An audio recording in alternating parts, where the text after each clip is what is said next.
Welcome to the Lead with Ease podcast with me, Namita Purohit. As a leadership coach, I am dedicated to helping my clients operate at levels very few aspire to. This podcast is proudly sponsored by the Lead with Ease Academy, formerly called as the Transcend Partnership. It's an upcoming community that I'm building for leaders to find their people, the people who get them, find their inner circle, their innovation circle, a stepwise roadmap to developing their leadership and coaching so that they can operate 10x in life and business. In today's podcast, I am going to talk about leaders who sabotage themselves because they're afraid of the top and many other reasons that they sabotage their promotion, they sabotage their progress in an organization. Also, the same reasons why founders walk away from profits lying on the table. So why do leaders give it up? It's a very intriguing question for me, and I'm sure for all of you. Why do leaders give it up when it is their absolute moment to shine? Why do they give it up when their dreams are coming to fruition? And just about when they're ready to reap in the benefits and the results of their efforts is when they just completely back out. And this reminds me of a story of one of my clients who in his organization was promised a vice president pathway. So he was at a senior director level, and he was promised that if he just follows this certain pathway by the HR, that he would reach the VP position. And he was very diligently, following that particular pathway.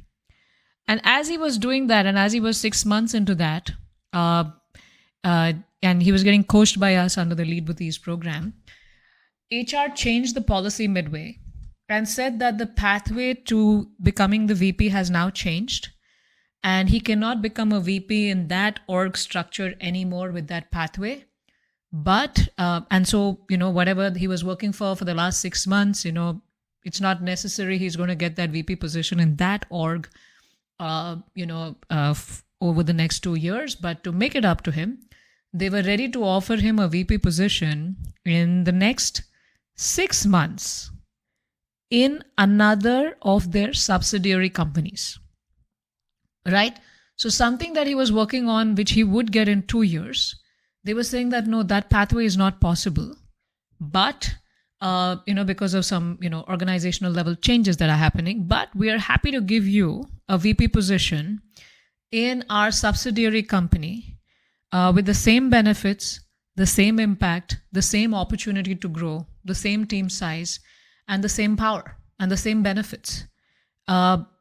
And for whatever weird reason, he came to me during the coaching session, and he said that he refused that position. And I said, why would you do that? You always wanted to be a VP ever since I've been coaching you. You want to be a VP. We've been working towards it. And yeah, I know HR changed the pathway, but why didn't you take some time to think and brainstorm? Why did you just, say no to them?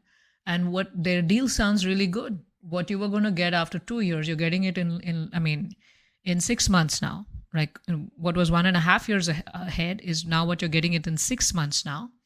And it's absolutely the same thing, but it doesn't have the same name, the name brand company. It's their subsidiary. But it does help you reach, become a VP and get the same benefits and everything else. And you become a bigger fish in a smaller pond because the subsidiary is a little smaller company than this big four, big name consulting company that you're in. And I said, you can always find your way back because that position matters. And he goes, yeah, you're right, but they cheated me. They said they'll give me this, but why did they not, they promised me this, but now they're changing the plan. They're this, they're that, and things like that. And he got freaked out. He sounded pretty freaked out. And he was very upset that they changed the plan. And I was just wondering what's going on here. And I wanted to explore that with him when he was calmer. So the first session, I just allowed his feelings to play out and connect with himself, connect with what's happening inside of him and things like that. And then as we progressed, I asked him, like, a VP position you would have gotten like 1.5 years later. Why would you refuse it if it's coming to you in 6 months? Guaranteed. And as I dug deeper with him, in my coaching sessions with him, there were 4 inner beliefs that stood out. So he really wanted to be a VP. That was something that he had been dreaming of and working towards, etc. But his beliefs pulled him down when it was time to shine. And there was a clear misalignment between his dreams and his beliefs. And let's explore that together. And I want you to also see if you find some of these things within yourself, right? And you would think that people at senior positions, even like yourself, you would have it all sorted out. But many times you may have the subject matter expertise and be really good in the organization and things like that. But you may have grown really fast. You may have been a prodigy. You may have grown really fast, but you may not have had the time to really develop the personality, the inner strength that's needed under the curve. And sometimes what happens is that leaders then find themselves grappling with not having the traits that are needed to be successful at that level, even if they have reached there very fast, in a proper fashion. Not that they've cheated their way through it, but they've just, because of their performance and things like that, they've reached there. But internally, they're finding themselves grappling with these traits not being there. And that's where they see the difference between those who actually become really successful after that and those who don't. And since there's no solid foundation and the inner world has not grown as fast as the outer world, a lot of leaders struggle like this one. So as I explored with him, let's talk about the 4 beliefs that stood out. One of the things I noticed was that there was this inner thermostat. And we all have this inner thermostat. It's like a water heater.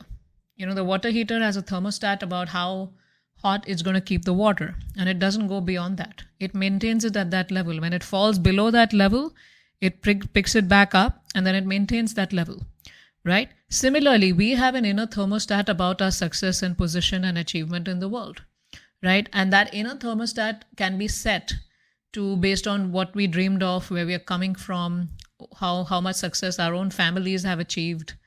And once we reach that inner thermostat of what we had dreamed of, and even if we are mid-career, even if we are in our late 30s, early 40s or whatever, even if we reached that point, and we may have reached it even in our 30s, whatever we had dreamed of, then we stop thinking ahead because we're like, yeah, I reached my thermostat. So even if there are opportunities in front of you, you may back off, right? And with this leader, there was another thing about his inner thermostat. He was so used to being number 2. He was so used to being a great director to the VP. He was so used to being a great partner to his manager and helping his manager be successful and be very happy and being humble about, not being in the spotlight and supporting his manager and all of that. That when it came time for him to be number 1, he couldn't handle it because all his thermostat was set to number 2. So that's what happened. The second thing was that there was a lot of, I sensed there was a lot of fear about handling change. So I could clearly see that he didn't like the fact that the process was changed on him. It was just, I have seen many people who just get frustrated when things are changed on them and they're not able to be agile enough to adjust with that. So he didn't like that change, and he was like in full force and full energy on one path, and then now they were asking him to detour and change. People don't like it. They don't know how to adjust to it, and then they lose out in life and in their careers. And I've seen that founders do that too, and we get into that, right? And he was also scared of the changes. He was if he has to be that number 1 or that VP in that new subsidiary organization, he has to again make an impact with the people over there. He has to again earn the credibility. He has to get the subject, it's a new vertical, which he has to, figure out how to understand that domain and things like that. But it's also the change that comes with growth, going from director to VP. There's a lot that needs to be built inside that curve, so that the curve can sustain itself with strength. And a lot of people are scared of that leap that they have to make. And because of which they sabotage themselves. And even in business, a lot of people reach a certain point in their business and then they just maintain it at that level. Even if internally they're dreaming that they really want to take it ahead. But then there is a lot of fear because the next step requires, to get to the next level in your business, it requires a different energy. It's almost like starting from scratch from that level to the next level. And a lot of people are not in for it because they're scared of the change, they're scared of the unknown, and they don't want to deal with it. And I clearly saw that in my coachee. Another thing is, yes, so there's an example I had about a founder that, they started their company, they started getting these big buck clients that they wanted, that they had dreamed of, part of their vision. But after they got like 5 of them, they maxed out their organization limit, and they had to build more to be able to get more clients. But not just their organizational limit, they also reached their mental limit. And they started saying no. And they started pushing, clients away, or saying, no, we can't, we'll remain a boutique company, we won't be able to do this. No, it's not possible, and things like that. Even if it was their dream to serve 100 such clients. They just got fearful of their own success and whether I'll be able to handle it and whether I'll be able to manage it and things like that. And they made no plans of scaling. That how could I get more help? How could I, set things up? All of that. None of that was happening. But at the same time, then they were feeling very bad about not, getting, having those clients, not reaching their vision and things like that. So that was another fear of change that was blocking them. And my client was also embarrassed and fearful of the success, in the sense of embarrassed because, why do I want that position? Why do I want so much wealth? I am so selfish. Something is wrong with me. Almost embarrassed with the material success because, they want to be spiritual, but they don't know how to handle material success in a spiritual way. And couldn't handle it. And started blaming themselves for wanting to be successful, wanting to want so many things in their life, and, almost feeling ashamed within themselves instead of embracing what's out there and using it in, for the greater good. But they didn't know the art of doing that. So that was also another thing that was blocking him from stepping into the role of a VP. And it's an identity thing as well. We do not imagine ourselves to be successful beyond a certain level. And it's not just about the thermostat that I talked about in point 1. I'm just expanding more on the third point here and the first point here, is that when opportunities beyond our level come to us, we say no. Who am I to be successful? We become scared of our own light, right? We're scared of our own light. We become scared of our own potential and what's possible, and what all we can achieve with that, and what all changes will happen in our life because of that. And my client was just not ready to make all of those changes in 6 months versus the 1.5-year roadmap that he had. And I am reminded of a beautiful quote from Marianne Williamson, and from her book, A Return to Love, Reflection on the Principles of A Course in Miracles. And it's about 7 lines, and I'm going to read out to you. And she says, our deepest fear is not that we are inadequate. Our deepest fear is that we are powerful beyond measure. It is our light, not our darkness, that most frightens us. We ask ourselves, who am I to be brilliant, gorgeous, talented, and fabulous? Actually, who are you not to be? You are a child of God. Your playing small does not serve the world. There is nothing enlightened about shrinking so that other people won't feel insecure around you. We're all meant to shine as children do. We are born to make manifest the glory of God that is within us. It's not just in some of us, it's in everyone. And as we let our light shine, we unconsciously give other people permission to do the same. As we are liberated from our own fear, our presence automatically liberates others. And I'd like you to keep hearing this a few times so that you resonate with it, it connects with you, and it makes some deep shifts in you. Now, if someone is satisfied with their level of whatever they're doing in their career and they don't want to grow beyond it because they want to pursue other things in their life, they don't want to grow their business beyond a certain level because they want to pursue other things in life, that's a different take. But here we have someone, and a lot of us, who want to be the top leader, who want to scale, the ladder, who want to do really well in our life. But when the opportunities come to us, we sabotage ourselves. I've talked about the 4 reasons here. Now, with this leader that I was coaching, he was not satisfied. He really wanted to get there, but then there were all of these things that were blocking him from really, taking what was served out for him. Took the VP position in 6 months. And I worked with him, helped him understand these 4 patterns, and also worked with him consistently for 6 months to edit these patterns, to change his inner beliefs around success and growth. And that took some time because that required a lot of deep work, because it connected with some experiences in his, in his growing up years. It connected with how the humble guys were being praised, and how the guys who were, like his cousins who did really well, and who was the top cousin, who finally wasn't able to do really well, like who did really well, but then had made a mistake somewhere, then how everyone criticized him. So, there were so many different layers to him not wanting to be number one, and the humility aspect of it, the spirituality aspect of it. And there were so many reasons guiding his decision that he lost out on that position. Of course, we couldn't get that position back.